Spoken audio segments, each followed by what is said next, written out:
Hello mga paps, so kung gusto nyo palitan yung diaphragm ng inyong carb, so bubuksan nyo lang to, itong nasa gilid ng inyong carb, sa bandang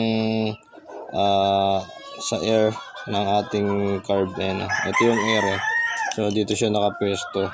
So isa din to sa mga nasisira at pwedeng dahilan kung bakit yung carb natin ano siya, yung hindi natin mai-timing.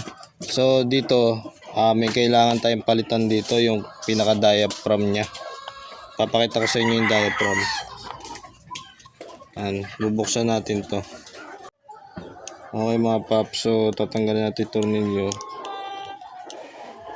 So kung gustong nyong umorder, lalagay ko na lang dito sa video yung pinag-orderan. Napapalitan naman itong diaphragm. So yun yung position nya. Ayan.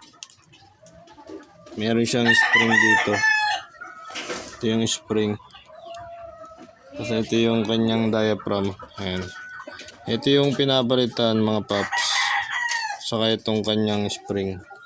So itong diaphragm minsan napupunit yan or sobrang tigas na. Kaya need natin yung palitan, lalo na kung sobrang tagal ng carb natin. Tapos itong ating loob ng diaphragm, yan, kung papansin nyo, sobrang dumi na. So dapat nililinis natin yan. Tapos meron din siyang o-ring dito. So hindi to pwedeng mawala kasi dito damadaan yung hangin. So yan. So pagka sira na yung diaphragm, mahirapan na tayo magtono ng carb. So isa din to sa dahilan.